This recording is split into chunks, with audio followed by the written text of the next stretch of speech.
Welcome, ladies and gentlemen, to All Things WWE on the Finished Article. It's your host, Shazad, with my co-host, Shazad, as well. I'm going to hand it over to Shazad and let us get straight into this one.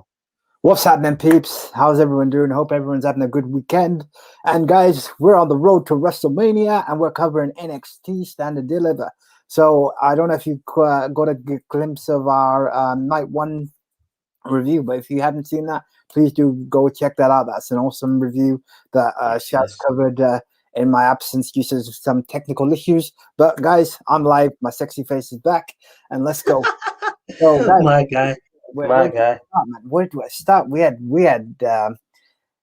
night two was another stat card, if you ask me. It was phenomenal. We had a dual main event. We had your boy Finn Balor putting his title on the line, and then you had Adam Cole and Kyle O'Reilly duking it out in a grudge match. Guys, I'm not gonna spoil that here. I'm gonna hand it over to my boy Shaz to kick us off with the undercard.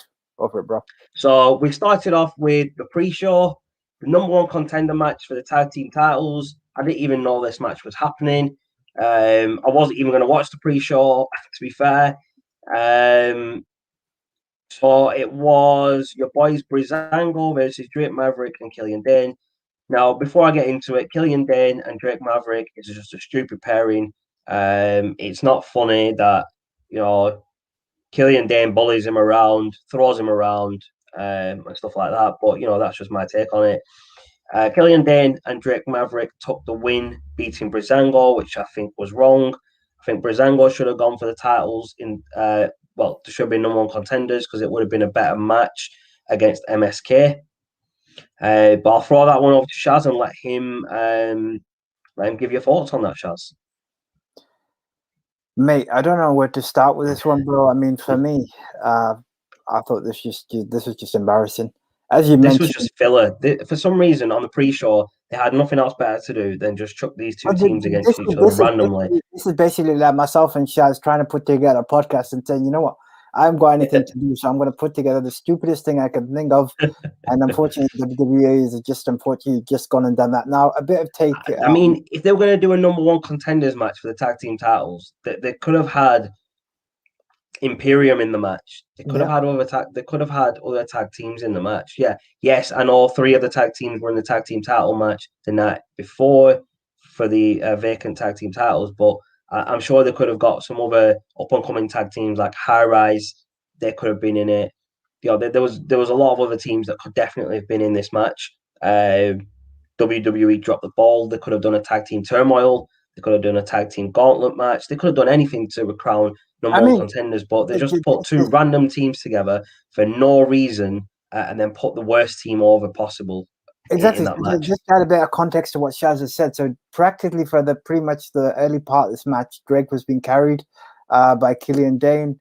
In wrestling, as you guys are aware, they both work together to put a storyline. And if you have to carry someone in the early part of a match, you know that the storyline is going to be bad. And for me, this was just a bad pairing. It's like someone woke up and clearly they needed to go Specsavers. Now, Breezango, I actually like the guy because he was actually on Raw back in his early day. And who are you talking about, Tyler Breeze or Fandango? Apologies, Fandango back in the day. I thought you said Breezango then. No, apologies. You do realize that is two people, bro, not one. No, I do. Thanks for the correction, Chaz. But yes, Fandango back in the day, being on Raw and SmackDown, I thought he was a contender to do something well. Now, I'm actually glad he dropped into NXT because he's doing well. But again, storyline for me. I mean, they did the same with Tyler Breeze when they brought him up to the main roster. Yeah. In NXT, he was quite over in NXT, and I think that's why they pushed him. I believe it was SmackDown he went to first. Yeah. And they didn't do much with him on SmackDown until they actually paired him with Fandango for this tag team. And I don't know why they do that with people. They put them up from NXT to Raw, SmackDown, and then it's like they don't know what to do with them. They did the same with some tag teams. They did the same with the Ascension. They were billed as into NXT. They were ruthless. They were like the next Legion of Doom type of tag team to come through. But when they were on Raw and SmackDown, they were used in such a bad way that they became a joke.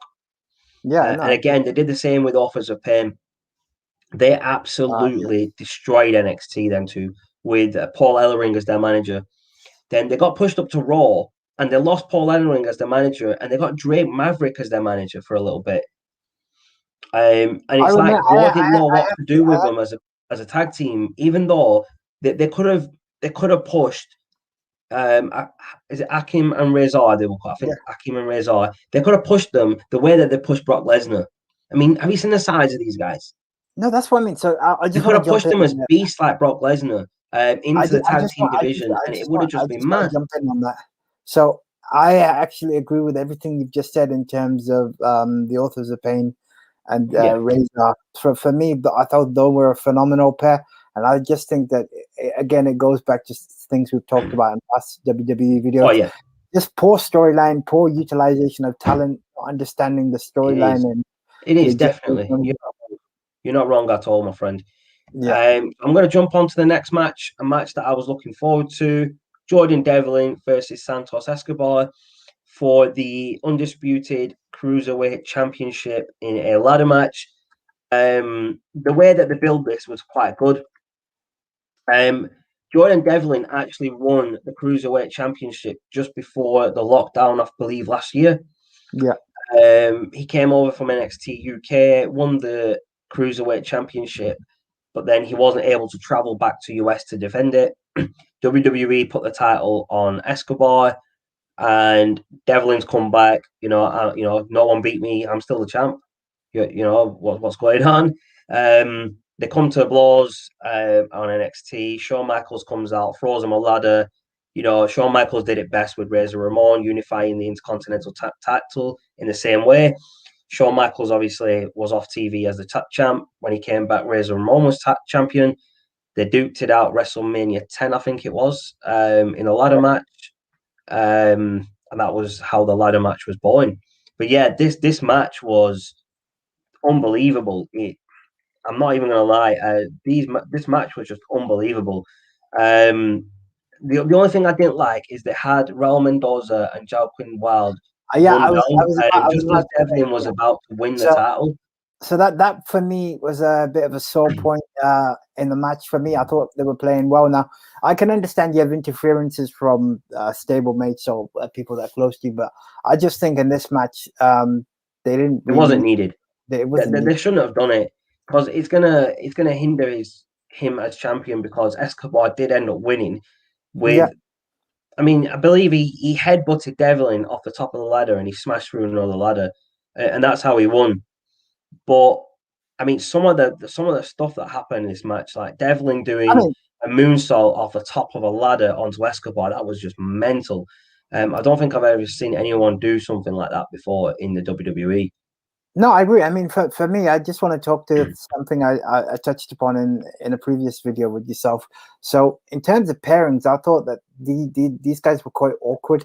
I mean, you could tell as the match was going on that just the storyline didn't seem to be meshing as well. I mean, you got to think about it. If Shawn Michaels gives you a ladder and tells you utilize that, then I would think that you literally have got license to go and throw. But for me, it wasn't personal. It wasn't telling. To be fair, I don't think they had enough time to build this match.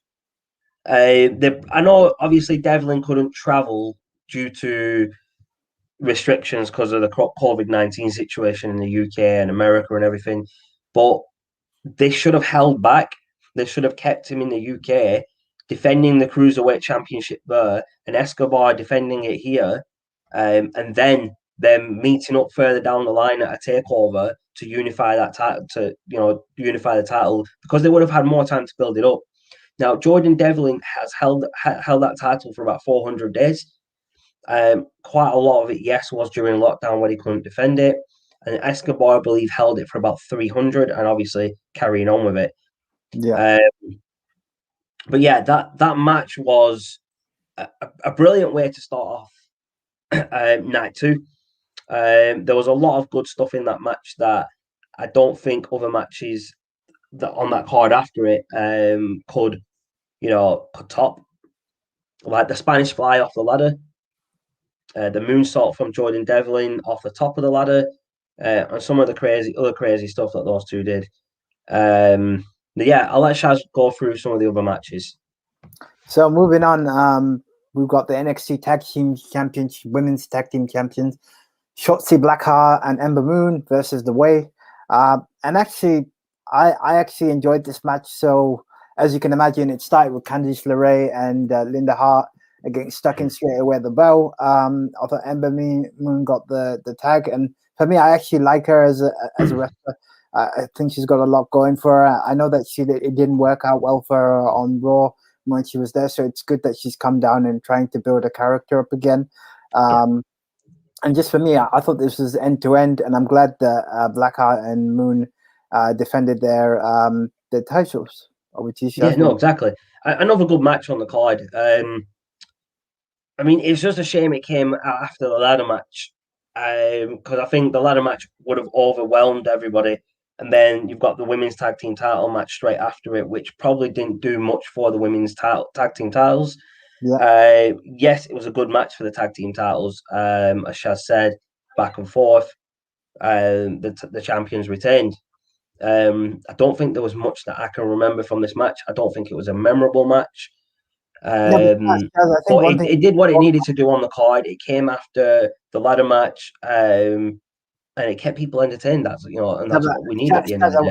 I think there's one thing we need to talk about since we've got everyone's attention is we need to talk. This is what we talk about, pairing of cards.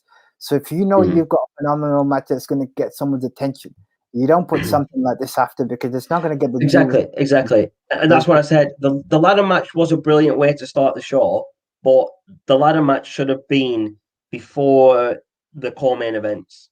Yeah, absolutely. Because on that card, the only matches that topped the ladder match were the core main events: Finn Balor and Karrion Kross and Adam Cole versus Kyle O'Reilly. They're the only two matches that topped this ladder match for me. The matches between it, to me, were just filler because I'd watched the ladder match. I was already ready for the main event the core main event straight after that because of what I saw in that ladder match. And these matches in the middle, to me, as I said, they were just filler, bro. And I think that's the thing. It's like keeping viewers' attention. So for me, when you've gone for that ladder match, you want something more exciting. So whilst this was good, it was at the wrong place. It should have been first, or yeah. So the way the card should have gone should have been the women's tag team titles, Johnny Gargano, Bronson Reed, ladder match, Finn and Kross, Kyle O'Reilly, and Adam Cole. WWE dropped the ball on the positioning of the matches on that card, but I'm not going to say too much on that because I don't want Shawn Michaels and Triple H to come round and super kick us or pedigree us, bro. Well, yeah, but I have to say, I mean, what those guys are doing on NXT has been nothing short phenomenal. It is, bro. I mean, but let's be honest, it's definitely not as bad as what we're seeing on Raw and SmackDown these days. No, definitely not. I think the way that they've dealt with NXT, Shawn Michaels and Triple H, they've got a lot of knowledge from the Attitude Era, their careers and everything. And you've got the Raw Dog in there as well. You've got A-Train or Albert, whatever you want to call him, as one of the coaches as well. And they're doing wonders in NXT. And people that are going through NXT, do you know what I mean? They've got some of the best coaches, in the business. If you ask me, being coached by Shawn Michaels and Triple H and the Road Dogg, that's DX you're being coached by, bro. I mean, the three members of DX, Triple H and Shawn Michaels have had storied careers. Shawn Michaels' career in the WWE, it's nothing short of phenomenal. He's gone from a young kid who just wanted to wrestle to living his boyhood dream, and then wrestling with his best friend as his partner, Triple H, meeting his wife through wrestling. Do you know what I mean? And then being inducted into the Hall of Fame. This is what I consider proper wrestling legacy. So you've gone from the Attitude Era, you've gone from the guys that done it and built it all to now who Yeah, are setting the platform for the future generation. And I'm glad they're exactly. on NXT because right now what they're doing is they're actually making it a lot better. What's happening above that, that's left to be disputed for another time. Yeah, we'll dispute that some other time, bro. We will definitely come back to that. But yeah, anyway, moving on. We've now got the next match between Johnny Gargano versus Bronson Reed, who won on night one. And I'm going to let Shaz kick off with his thoughts on this. Yeah, so this was for the NXT North American Championship. What can you say? Johnny Wrestling, Johnny Takeover, whatever you want to call the kid. He's a brilliant wrestler, if you ask me.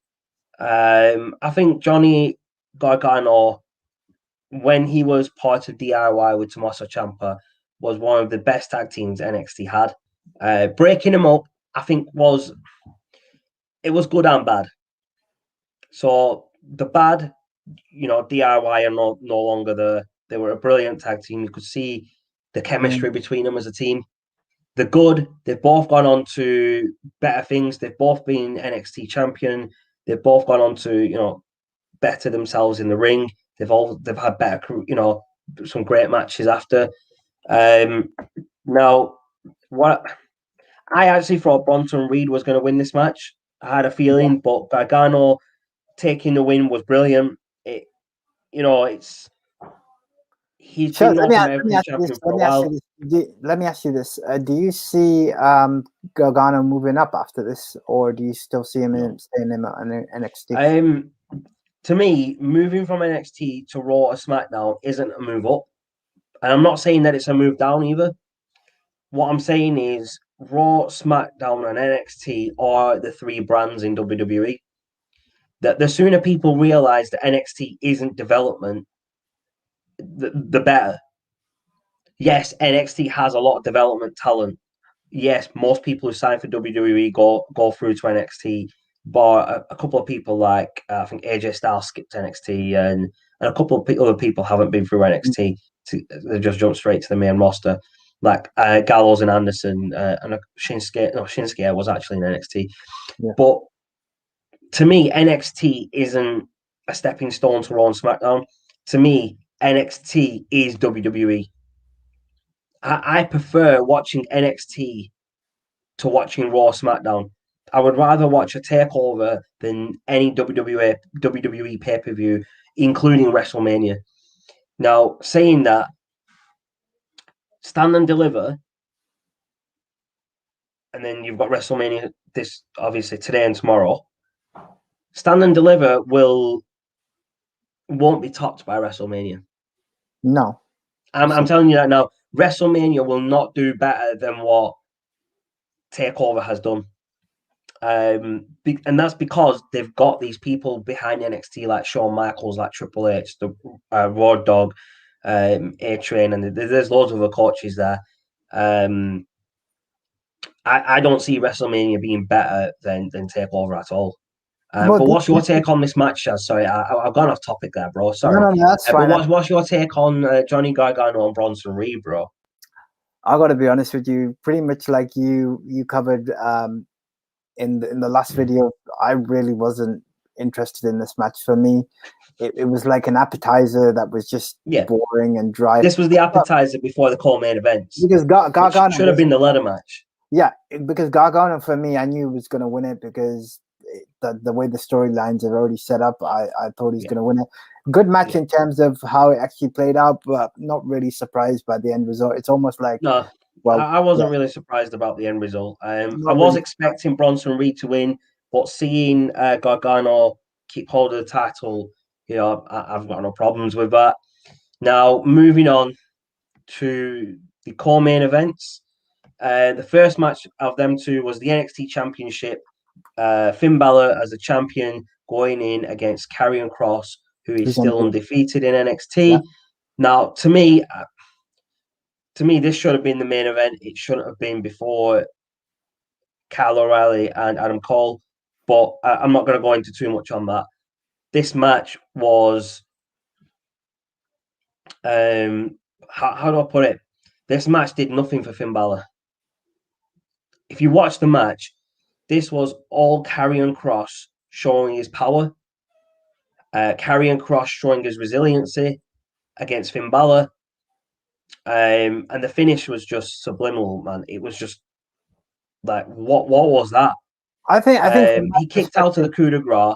He yeah. hit Finn Balor with the forearm to the back of the neck twice, and then he won.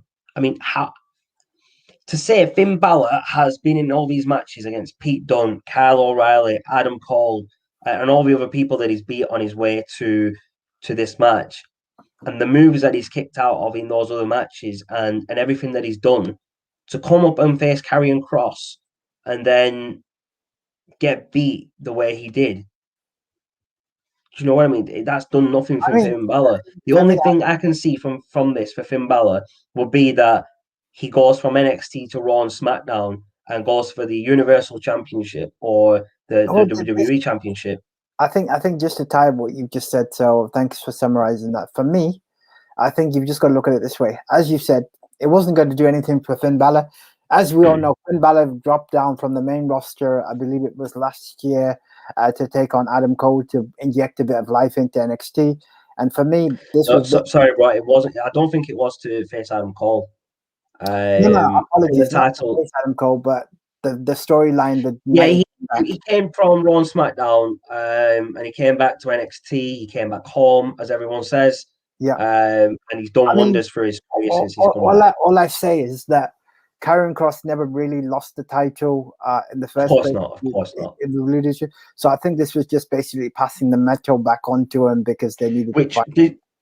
What they should have done in this match, the way they've built Finn Balor up coming into this match for the past year, is that he's unbeatable. Yeah. And they brought Karrion Kross in as undefeated. The only way I see this should have gone is that Finn Balor, it should have been a better match than it was. It should have been back and forth. Yeah. It should have been more like Tommaso Ciampa and Walter type of match, where there was a lot of close calls and you couldn't really predict who was going to win whilst you were watching it. But the end result should have always been Finn Balor winning. And the only reason I'm saying that is because Finn Balor has been one heck of a superstar since he's come back to NXT. Karrion Kross, to me, he hasn't done enough to be NXT champion. And I'm not saying he's had. What I mean is, in NXT, he hasn't done enough. Before NXT, before he came to WWE, yes, he's done a lot. But in NXT, he hasn't earned. To me, he hasn't earned that championship. Yes, he was champion after he beat Keith Lee, but he didn't earn. To me, when I say earn, I don't mean he didn't. He didn't beat people. He beat people and got there. What I mean is he hasn't paid his dues in WWE. That he came into NXT last year before he beat Keith Lee. He came in as this big bad, this big bad badass or whatever you want to call him, and he was just destroying people. We've seen that happen before. Lars Sullivan did it in NXT. He did it on Raw. He did it on SmackDown. Brock Lesnar's done it before. And he's still doing it. Do you know what I mean? It's nothing new. So I don't see why people. I don't see the hype behind Karrion Kross. And I'm saying that because I've seen what Karrion Kross can do in the ring before he came to NXT, and what they're showing of him in NXT is nothing compared to what he can actually do. They're just not utilizing him in the right way, and they need to do that before they put the championship on him. That's my take on it, though. But no, and I think you've covered it quite nicely, actually. So for me, this unbeaten run, this whole facade, because if you remember, you have to correct my knowledge if I'm mistaken anything, but he actually took the title off, who was it? Keith Lee. Keith Lee. It was, yeah. Next night, Keith Lee gets pushed up. Now, I had no issue with that because I thought Keith Lee deserves to go up. But as you've seen from recent storylines, for me, his unbeaten streak isn't doing anything because it doesn't tell me anything that hasn't already been done. What story are you trying to tell with this guy? I mean, surely this is something that needs to be revisited. But guys, enough of this boring match. The night of the match. Let's get on to the main event on the night. O'Reilly versus Adam Cole. For me, I'm just going to sum it up by saying this was probably the best main event I've seen in a long time. I don't really care if there was a title on road. There was grudge, there was beef, there was history. I'm glad Adam Cole got his butt kicked in. I won't use the profanity. You're glad he got his ass kicked, bro. Come on, say it, bro. But for me, I enjoyed this because of the fact that Kyle O'Reilly was taking out his vengeance. And literally for the fact of everything that they've done in the Undisputed Era, the fact, and I have to say that these guys played it smashed out of the park. But I'm gonna definitely jump in and give his thoughts. Yeah, I was looking forward to this match even before it was announced. I knew this match was coming as soon as Adam Cole super kicked Finn Balor, and then he super kicked Kyle O'Reilly. I'm gutted that the Undisputed Era are split up because they were probably the best part of NXT for me. Along with Finn Balor, they were the reason that I watched NXT every week. To say that though, Bobby Fish hasn't been seen that much over the past, year or so, as part of the Undisputed Era due to injuries. This match. What can I say about this match? As it was brutal. Like you said, they kicked each other's ass. We got everything we wanted in one match. We got Kyle O'Reilly winning Adam Cole. We saw Adam Cole get his ass kicked. We saw the rampway destroyed. We saw a bit of everything in this match. Now, this match played out the way I thought it would. No, it did. And when I say that, I want to add one thing to you before you carry on. So, I think this match played out not only to what Shaz has alluded to, because it's a win for NXT because O'Reilly needed the win here because he's going to benefit from a long run in NXT. But the only qualm I have is that I thought the match did go on as long as it did because the amount of kickouts, the amount of breakups that they had, I was like, geez, is O'Reilly actually going to win this at some point? So it drags on a bit too much, but I think the match actually lasted about 40 minutes. If I remember correctly, it was roughly about 40 minutes, that match. Now, this match, as I said before, it played out the way I thought it would. Now, the reason I'm saying that is Adam Cole has done everything he can in NXT. He's been NXT champion. He's been a North American champion. He's been a tag team champion. I think he's been a tag team champion there anyway. I'm not 100% on that. I think he was, though, with Kyle O'Reilly. He's a Triple Crown champion in NXT. There's nothing more left for him to do in NXT. He was to me, he was the leader of Undisputed Era. He ran the show at NXT for such a long time. Him losing to Kyle O'Reilly puts Kyle O'Reilly over as now a legit main eventer. So what I see next for Kyle O'Reilly is Kyle O'Reilly facing maybe Karrion Kross for the title. What I'd like to see is Finn Balor take on Karrion Kross for the title again. But this time, Finn Balor has to come as the Demon. Okay, yeah. So if Finn Balor comes as the Demon, Karrion Kross ain't winning shit. I know. And the other part of this match, Adam Cole, yes, he lost the match. It was a brilliant, brilliant match for both the competitors. Don't get me wrong. They work so well together because they've known each other for so long. They went through the Indies together, through Ring of Honor. Yeah. They were in NXT together from the start when they debuted as the Undisputed Era.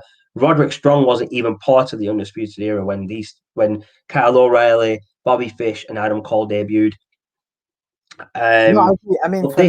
For me, this now shows that Adam Cole is now ready to be pushed to Raw or SmackDown, but I don't want to see that happen. I was just about to jump onto that. So for me, and this is just my own thoughts because I like to think about this. I actually wanted to see him go on to SmackDown to take on your boy Reigns and take the title off him. The thing is, Adam Cole, if he gets pushed to Raw or SmackDown, he's going to get lost in the shuffle, just like Finn Balor did. Right? So the only thing I could see happening going forward for him, if he goes on to Raw, is that he's probably just going to get partnered up with AJ Styles. and these two know each other from the Bullet Club. They know each other from the Bullet Club.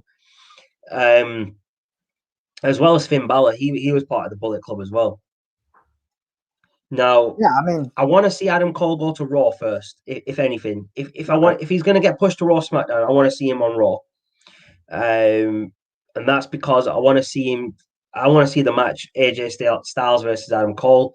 Who else is on Raw that he could face? I mean, he's got there's a lot of potential. Adam Cole versus Ricochet will be a good match if Ricochet is sticking around. Adam Cole versus Kofi Kingston. Adam Cole versus Xavier Woods. These are some of the matches I want to see. But on SmackDown, there's even more matches. Adam Cole versus Edge, Adam Cole versus Daniel Bryan, Adam Cole versus Roman Reigns I think versus Cesaro versus Seth Rollins. The list goes on of the people that I want to see. Even Adam Cole versus Shinsuke Nakamura. These are potentially to be some of the top matches. Now, WWE are going to all their matches that I've mentioned are pay-per-view worthy matches for WWE, and that's about 10 matches that they could have just for Adam Cole on WWE pay-per-views.